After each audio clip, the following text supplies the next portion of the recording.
Welcome to Untamed Blossoms, the podcast where we celebrate the untamed journey of womanhood. Here, we tell the stories of incredible women who have embraced their authenticity, inspiring others to do the same. From entrepreneurs to artists, activists to adventurers, we share triumphs, challenges, and the beauty of self-discovery. These are the stories of women blazing their own trails, breaking free, and blooming unapologetically. Join us to connect, be inspired, and celebrate the power of women's stories. Together, let's rewrite the rules and embrace our wildness.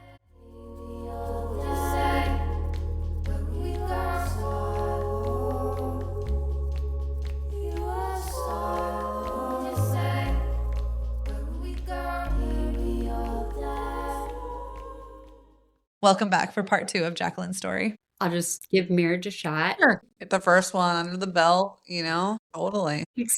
Exactly. We gotta start somewhere. What's the worst that could happen? Which, Right. had my daughter, and again, didn't really know each other very well. And so we're living together, and problems are arising even before my daughter's birth. And then after she was born, within that next year, my mania, it was a manic episode that picked up speed real quick. And I went back to work.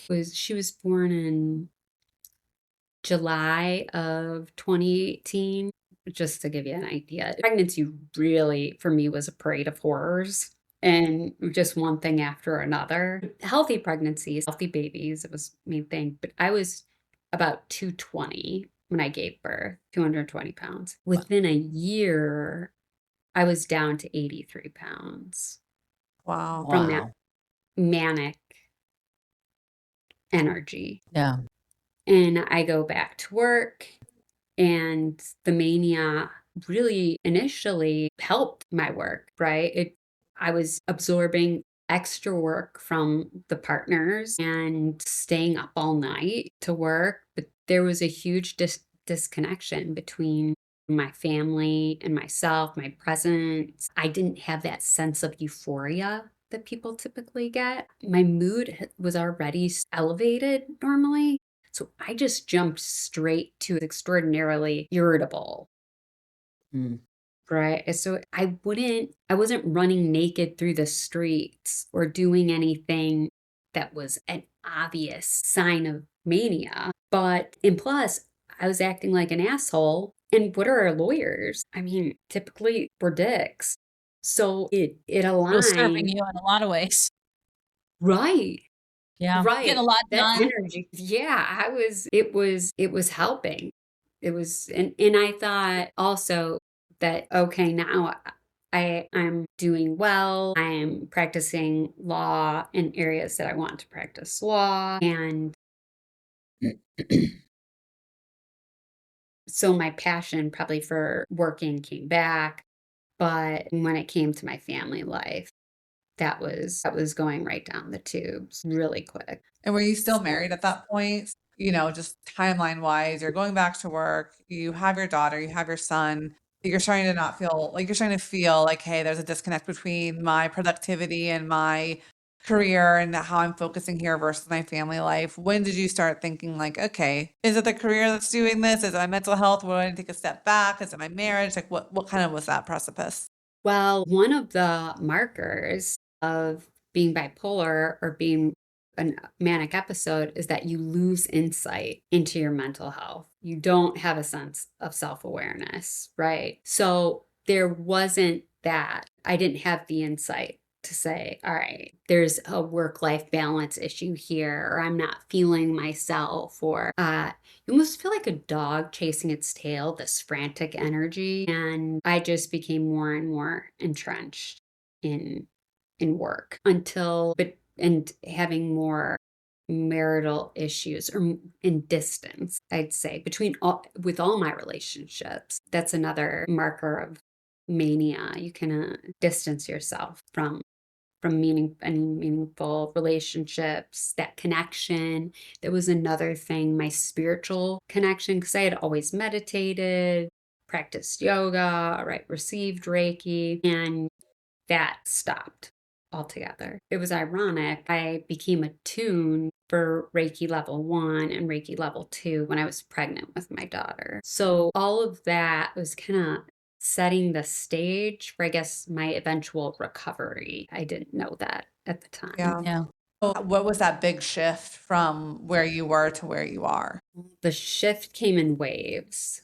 So one of the big shifts where I was fired from my job. That was for multiple reasons, I think. I quit my one job to leave to go to a job because I was working constantly and I wasn't receiving compensation, wasn't commensurate with how much I was working. So I leave and I go to another firm, and within 90 days, I'm fired. And at that point, I start my own practice and I'm doing great.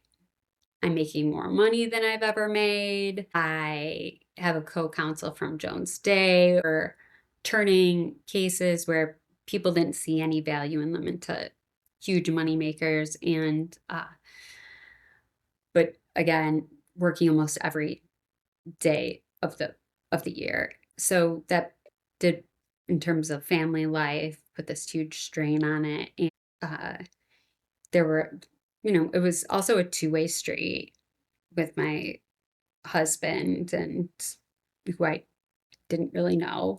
And so I filed for divorce it was June of 2020. And that's when I think other lawyers started getting involved in my life. Some probably unsavory attorneys. There are a lot of good ones, but there are a lot of bad ones. And then so I'm doing great with work, but I'm going through a divorce. I move out in a couple of months after I had filed. And in the late fall of 2020, I end up getting sued for malpractice. And that was a shift. That was a seismic shift because it was, it took my breath away. I'm reading these pages of averments or allegations of things I did not do. It was a bogus lawsuit. In my analysis, I received it when I was manic, but still, just because you're manic doesn't mean you can't. All your faculties are taken away. I couldn't believe it. It created a significant break in my reality at that point. There was a shift. So after that, I hired a malpractice attorney to defend me in the lawsuit. After that, I started to exhibit signs of psychosis. And in part, that my malpractice attorney really didn't defend me in the lawsuit. He instead, which I understand more now, he was just trying to settle the lawsuit. It wasn't for very much money. It didn't matter that none of it was true. He just wanted to settle it. And then fast forward, I'm starting to become more disillusioned with what was going on in that malpractice lawsuit because I couldn't believe I was being sued for these things when I had been, working so hard and really advocating for clients and that this had happened. And my divorce is also going wild, right? And I was involved with some divorce attorneys that were some interesting characters. We'll put it that way. And they weren't doing their job in my own case. So it was speeding up instead of my mania kind of running its course. And most people, they're manic and then they crash into a depressive episode. I started having these mixed episodes. So around, I'd say, January of 2021, the symptoms of psychosis started to increase, which would be hallucinations, delusions, paranoia, all isolated pretty much to my career and very much focused on computers, my phone. I was convinced I was being hacked, bugged, that my house was bugged. The Bluetooth in my Mercedes had been hijacked, right?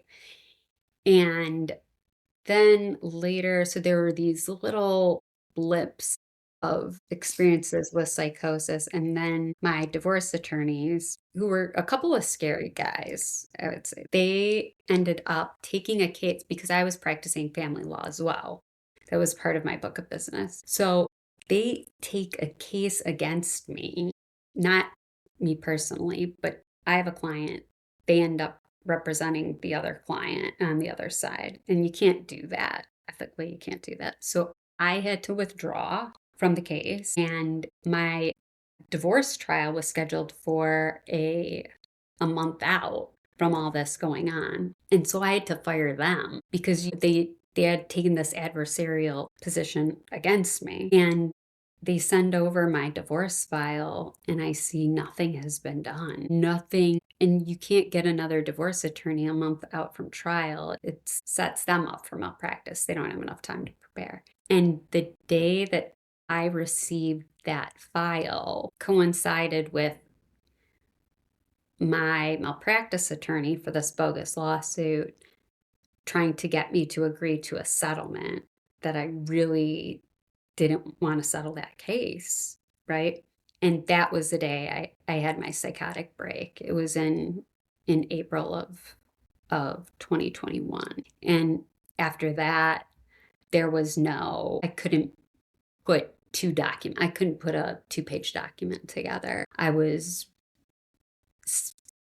hallucinating regularly with my computer. It felt very similar to the movie A Beautiful Mind, where, I mean, I'm no John Nash with numbers, definitely not him, but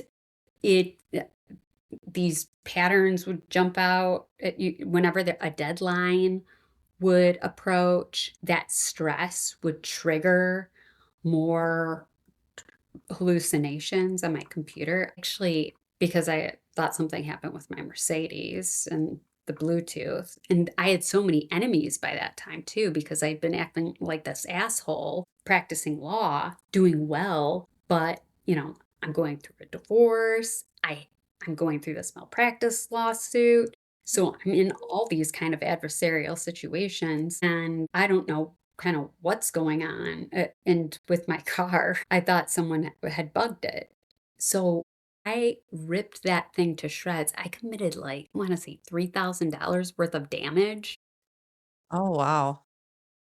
Yeah, just pulling that car apart. Meanwhile, also, while this is going on, my mania and my hallucinations and business and all of that, just as a side collateral situation that had been going on. Once I was separated from my husband, my sexuality changed. Interesting. And yeah, I became almost obsessed with the label of bisexuality. Yeah, so when you're manic, hypersexuality, where you're going out and making risky sexual decisions, that's many people experience that. But that for me was isolated to when I had my kids and I was mentally stable. I made those decisions when I was doing all right. But I wasn't going out turning tricks or anything like that. But I was dating women. I was obsessed with strip clubs. I would bring my computer everywhere to do work at strip clubs and get bottle service. And all of these, meanwhile, Multitasking. I was getting so much done. So much done. A range of different things, different interests. But all of those records, financial records, came out in the divorce, which was kind of funny. I remember my ex-husband being like, I'm just surprised about the money, how much you spent at Blue at Christie's or whatever. The day that I did receive that divorce file from my divorce attorneys that I fired and the settlement that they were pushing me into for the malpractice case, that was when I had the psychotic break and my legal career really took a turn because I had a big book of business at the time. I couldn't do any of the work or most of the work. And I started thinking that there were moles in my book of business. I spent probably close to $80,000 to $100,000 thinking that my computers were hacked. So getting all these massive reports, buying new cell phones. I wasn't able to send out an email because your brain is just not working. Right. Which the paranoia is pretty typical of certain stages of mania, right? Right. Yeah. Yes. And the psychosis, I think that was really what completely debilitated me, and where the marker was when I became, eventually if you're not representing your clients or some of your clients, most of the work when I did when I was manic was, I would say, superior work. It was great work. But then once I had my psychotic break, it became very difficult. And that's when grievances started to be filed with the Ohio Supreme Court. And when I really became, was on their radar with my career. And did And you start seeking out like more non-traditional methods of healing at this point where you like, I need to do something to get out of this? Or were you weren't even able to see what you were in? no, I was so lost in my psychosis that I couldn't, healing wasn't even, you don't think anything's wrong with you, Yeah. right? I mean, yeah, you've completely lost insight. You're not seeking out psychological treatment. You're not. So it was, I'd say you see your career headed towards like a disaster, right? You do see that the money isn't coming in. You are having a very difficult time working, sending emails or anything. It was in January of 2022 where I did actually first seek out a psych eval, because I had seen other people close to me go through somewhat similar things. So I saw who's my psychiatrist now, and she said, "You're manic, you need to go on these antipsychotics." And I did so, and it kind of knocks the psychosis out of you. You don't hallucinate, or the delusions and paranoia kind of go away. But I was still manic, and then I received a second opinion that I wasn't bipolar at that time. Around this time too, I end up suing my former divorce attorneys and my malpractice attorney, who and I did it pro se, so I just represented myself. So I'm still working as a lawyer, right? But not doing too much work. I wasn't taking on clients or anything like that. And I started to, at that point, doubt that I really had been hacked, that I really, I don't know about this. And I went through, I'd say, January of 2022 until the summer of 2022, when in the summer of 2022, I was sued again for malpractice by a different client. Now, this client, which I think the case might still be pending, it gives you an idea of how long litigation takes, but this was warranted.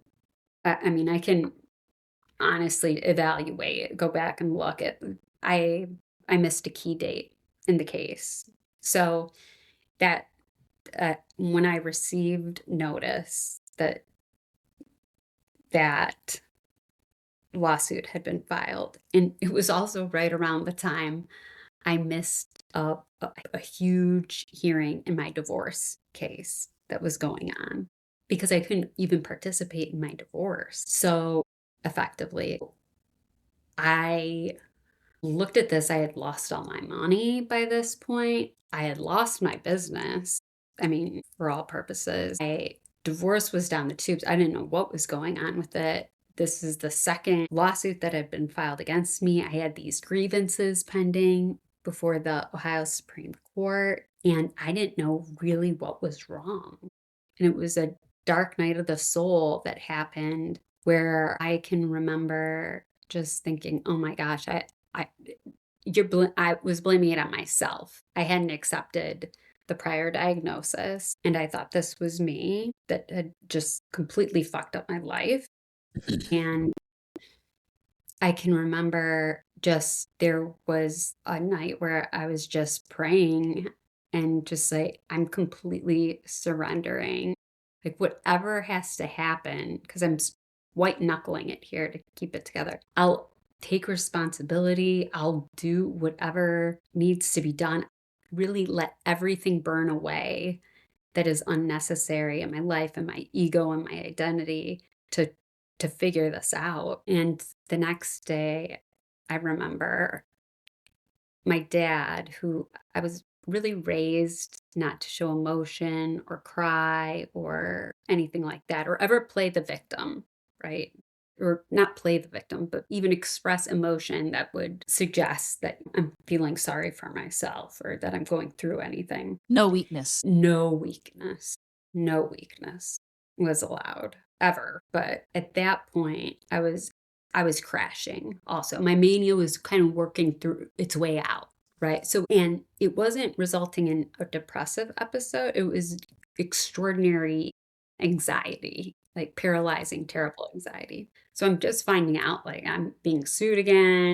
All this is happening. I've lost all my money. And that the morning when after the dark night of the soul, my dad comes over and I'm crying and he is just screaming at me, screaming, you're playing the victim, stop crying. Which really exacerbated the place where I was at in life at that moment. Went to my mom's house. She kind of picked up the pieces and made an appointment with the same psychiatrist that had diagnosed me before. And she diagnosed me again and had told me, you're moving your way out of mania. You're still manic, but you're in a better place than you were before. And you were psychotic before when you saw me. And it was probably one of the best days of my life to have a diagnosis and to realize I didn't do all of this on purpose. I didn't intentionally, blow up my life. Derail my whole life. Yeah. Yeah. Do you feel like, people talk about there's two different trains of thought. One is that mental health is a chemical imbalance in the brain, right? Do you feel like you can go back and look at telltale signs in your life and you were always sort of running this, bipolar train and really just it wasn't as pronounced until after you had children? Or do you feel like your brain tumor, after that, some things changed that maybe you had started on that train then? Or do you feel like you were just, the other train of thought is that you're just so out of alignment that some of the mental processes that you go through can be rectified down the way with more aligned life living or behavior, like that you're just so that you were not recognized for who you really were. You really were on the wrong path, and that this is really a correction, not so much a mental illness that you could have forever, but that can be rectified by healing and, healing childhood traumas, I love that symphonic sort of view of it. I'd agree with all of it because I don't think you can attribute what you'd say is late onset bipolar disorder with psychotic features and comorbidity with ADHD, right? Right. Because there were pieces of that existed for ever since I can remember. With the skull tumor that I ended up having brain surgery for, and it wasn't cancerous. I don't know kind of how that played into it, except that I would list that in one of the top 3 best things that ever happened to me because it made me aware of my own mortality and the way I'd lived life and continue to live life. Yeah. And yes, being an attorney, right? it creates some extreme stress, and it attracts certain personalities, and definitely didn't help the situation. And my own genetics and going through 2 pregnancies in a very unstable situations, that didn't help. Right. So it was, I think, a lot that a lot of circumstances that were kind of the perfect storm that led to me, having this disaster, right? Multiple disasters happening. And all of these were events that led to, nobody knew how bad all of that was until the cleanup starts happening. Yeah. Then you see it becomes more public. I'm forfeiting my license. Forfeited your license to practice law. Is that correct? 2 licenses. I had 1 license in Florida and in Ohio. I'm filing for bankruptcy. The divorce is finally settling. I became estranged from my father for a good amount of time. 2 lawsuits against me and the lawsuits that I had filed. That's all kind of, and I had to drop the lawsuits that I was pursuing just because in the recovery phase of, once I had my diagnosis and I was stabilizing, you're just so delicate. Your brain's so delicate. It's gone through so much that you've really got to, and I had so much to clean up. I had so much to lose, where you have to lose. Yeah. Right? When you go through this episode, and the longer one of these episodes will last, the bigger the mess. You might not be responsible for it. You might have unintentionally, unknowingly, involuntarily made that mess, but you're responsible for cleaning it up. Yeah. And Right. Yeah. I love that you just answered all of that. Like, yes, it's the same Santa Claus method for you. Like all methodologies are accepted here in trains of Right. thought. That tracks for you. I think that's really cool that you're like, yes to all of that question. Yes, all of it is true. Yes. And you mentioned, can you cure it, or because I volunteer at the gathering place. I've done that for a long time and practice intuitive energy healing and Reiki. And I'm a big believer in, you can change your DNA and epigenetics, and all things are possible, right? And constantly, with our bodies are really miraculous in the way that they were designed to heal ourselves, right? Unless something goes drastically wrong. That said, I think because I had really, an atom bomb went off in my life and I'm a single mom, I wanted every protection in place for this not to happen again. Yeah. Thank God this didn't impact in terms of my custody or parenting time or my hallucinations, delusions. I had nothing to do with my kids. Am I a better parent now? Absolutely. Absolutely. Yeah. Because when you're manic, you're not present as much. It's definitely, you're parenting differently. But I was never a danger to myself. I was never a danger to my children, thank God. But because of being a single mom, I have definite, as I'd say, like guardrails in place. Yeah. I have no aspirations to ever go off my medication or Yeah.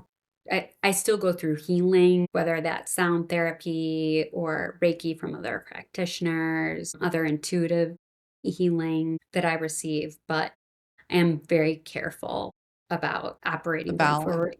Yeah. Yeah. The sleep that I have to get every night, meditate every day. I would attribute a lot of my healing to meditation. I meditate nearly every day, but I hate it. Bipolar, disclosing that you're bipolar naturally, and it happened in the divorce, just because the diagnosis happened within the course of the divorce. Just saying that creates a serious problem in terms of trust that people have. It scares people. It needs major rebranding. And yeah, people are scared of it. And functional, high functioning bipolar people, I don't think they tell anyone about it. It's like one of those phrases, like people will be like, oh my God, you're so bipolar. Like it's less of a diagnosis and more of something people would say as an insult. And I think that prevents a lot of people from being able to confidently share their diagnosis and the struggles with that. I have a dear friend who struggles with bipolar. And I found myself when she told me thinking, God, have I said that in front of her? And you just start reversing and thinking about how normal it is for people to say things. And you don't know that until you love someone that's affected by it. And then you realize how deeply damaging that can be. Because to your point, then it becomes a whole branding issue, a marketing issue where people are thinking something completely different about this. We need some good PR. We need, Totally. which is why I started talking about it, because I wanted people to know there are high functioning people who are, I mean, managing the condition well, and who, yeah, that's kind of your partner now somewhat in life, right? And you're definitely living, being more vigilant about everything in life and your mood, and have to take really good care of yourself. My mental health, and I think this really applies to everyone, but my mental health, especially, it's trumping everything in my household. It carries the day because I know Yeah. what it's like when my mental health goes to shit, right? Everything in the house goes to shit. So it requires definitely, vigilance. yes, requires vigilance. And you really hear, I mean, the horror stories about people who are bipolar who went off their meds, or the Netflix specials that I've seen about this. Yeah, we Yeah. need some success stories. Well, Right. speaking of success stories, tell us about Boho Healing. How did this come about? And talk to us about all the different things that you offer through that. Thank you. Yeah. After I was under an order from my psychiatrist not to work for 2 years. So I had that luxury of that amount of time to really put in the healing. So that's when I've started to reconnect to a higher source, meditating. I would attribute my healing probably 50% of it to meditating for maybe an hour and a half every day. And then once I had the green light to work, it was really, what am I going to do? And I can remember my psychiatrist asking, and I was like, I don't really know, but I trust that I'm going to throw like a bunch of fishing lines out there and something will bite. So I'd been writing. I was writing some like children's stories and getting those out there, doing some artwork, which I've sold artwork in the past. And then I started my training to become a yoga instructor. And I also started having opportunities to perform Reiki through one of my best friends. Her name's Jacqueline Ziegler, for a shout out.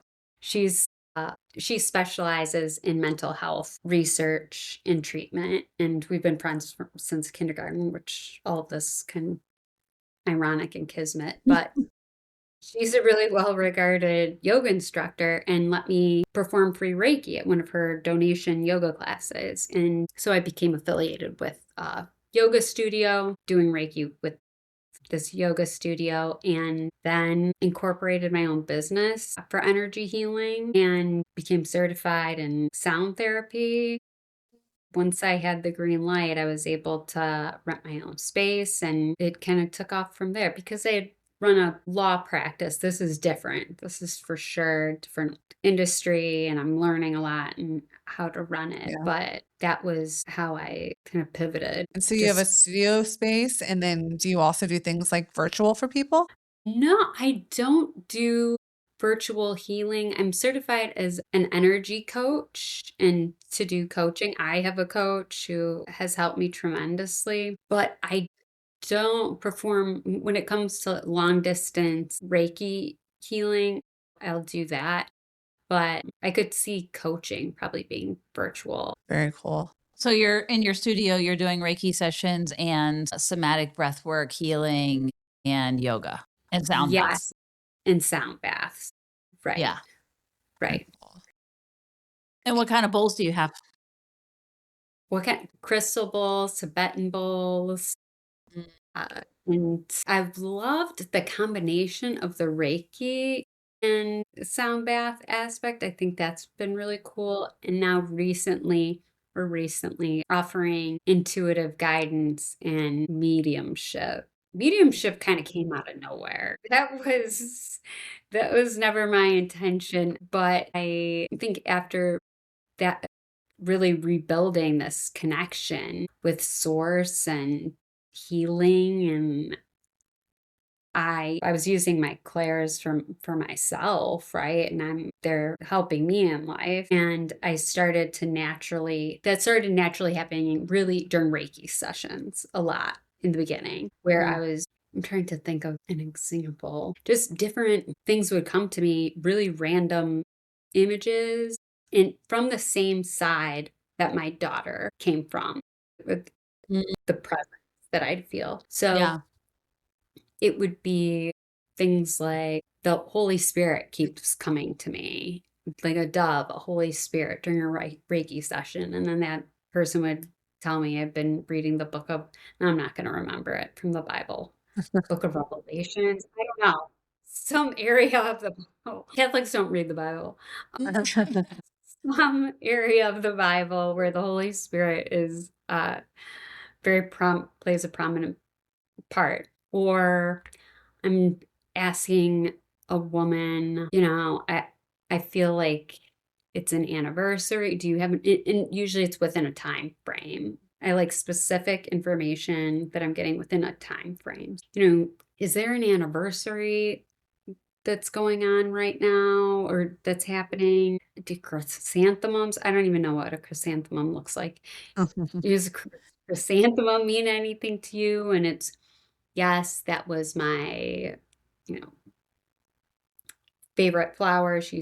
I do flower arrangements. I would always make her chrysanthemum flowers, and it happened to be this woman's marriage or anniversary that day. And I remember then on the way home, she said that she received a phone call. It was from her brother-in-law, but it was under her mother-in-law's name, the mother-in-law who liked the chrysanthemums. Her name popped up on the phone. Yes, and when she really, in reality, hadn't called. Yeah. So Wow. Crazy. it was, So those things are kind of just popping up during Sessions. yes, during Reiki sessions, I often offer, would you like these impressions? And then I will offer them after Reiki sound baths too. So in a group setting, it's a little bit strange because I might, for instance, in a larger room, I'm laying my hands on one person, then another, and at the end of the session, asking, do you want impressions? And I'll say to one woman, do you like hummingbirds or birds? Are they meaningful to you in any kind of way? And it'll be, no, it's always take what resonates, leave the rest, right? But then the woman next to her will say something like, I have a hummingbird tattoo. I feel as though in these group readings, you're kind of asking everyone's guides, everyone's guardian angels. In Reiki sessions, I do the same thing. Help me with this healing. So at Boho, I am so thankful that as soon as I was diagnosed, I knew I'd end up a better person for it. I had deep inner knowing about that. And I didn't know the hell that I'd have to go through to kind of get there. But rebuilding this more fluid, I wouldn't even say identity, because you're stripped of when I really crashed, you're stripped of a lot of like wife, attorney, right? Stripped of any reputation I had. So rebuilding a life and kind of bringing this new self and new work and taking that healing path myself, I felt very equipped to facilitate that with other people. that self-healing. Totally. That's And, awesome. and can people book you straight through your website? What is your website? And then whereabouts is your studio? Yes, they can book me through my website. My schedule, my class schedule is on there. It's www.boho-healing.com, and or they can reach me on social media. And typically my class schedule is actually up on the website. And then my any sort of individual appointments, they can contact me personally to set those up. And then our final question we like to ask people is 3 women you'd like to give a shout out that have influenced you over your lifetime. Doesn't have to be 3, but anybody that you want to give a shout out to. Oh, wow. Oh, that's a hard one. Definitely my mom. My mom. I'd say she's one of the people who saved who saved my life, right? Who saved me. And I'll give a shout out to my friend Jacqueline Ziegler, who has been so instrumental in my healing process and my life now, and just a wonderful friend. Um, and yes, just a partner, almost as though we both are healing together in different ways. So that's been Yeah. wonderful. And my coach, Julia Mason, she runs her coaching, and it's a marketing. She also does marketing and website design, which has been perfect for me. It's been a wonderful marriage. Your website's great. I was Yeah. mentioning that before we started. Like, it's very good. I love it. It's all Julia. Julia is magic. Julia, I went to Julia actually when it was like, well, what am I going to do next? I felt as though I was in a great place, and my psychiatrist said, okay, working again. I was like, well, what the heck am I going to do? And that's when I hired Julia. Julia taught me how to cry since I wasn't allowed before. So Julia Mason, and her company is called the Enthusiasm Lab. We will tag that in our show notes for today so people can also find her. This was such an incredible conversation. I think that's going to help a lot of people understand, and not always, and especially the bipolar topic we talked about, not it. Sometimes you hear that and you're like, well, that person's crazy, right? No, these are normal people with things that it's no different than needing a heart medication, or they need a medication to help them stay stable. It doesn't mean, and yes, some people with bipolar, the reason it has that stigma is that they feel so good on their meds that they're like, I don't need this anymore. They stop taking it, and they don't realize they get back down the road, just like you didn't realize you were in that to begin with. And you're in such a healthy state now that you're like keeping all the guardrails up. I have no intentions of going off my medicines. And that's the difference. That's how some people get this road where they stay on this roller coaster. And it's hard to be in relationship with those people if they're not willing to keep the guardrails up and to help themselves at all times, right? So I commend you for that, and Thank being you. enough to talk about it on a platform like this that's going to be on the interweb, and being able to speak about that in such a way of losing your complete identity. It's such a vulnerable story, and your willingness to share it in all of its gory, gross, sometimes embarrassing details is really brave, and I want to commend you for that. And that a lot of people are going to take a lot of what you said, and whether it's a family member that is bipolar or somebody else who may be struggling with this exact thing, is being a beacon of hope for people to say, hey, it's not always this terrible thing that we get to see on social media or we get to see in these documentaries. It's not always people off the rails, right? People can choose to stay and have a really normal, healthy life. Absolutely. Yes. Life is better. It's different now, right? But yeah, it's better. People are able to, as I said, self-heal, and we all have those opportunities, those ruptures as women, I think, in our lives in different ways, where we can rise from the ashes like a phoenix, not to be cliche, but and be all the better for it. So thank you so much for giving me this platform. I'm really thrilled and making it so easy to be on a podcast for the first time.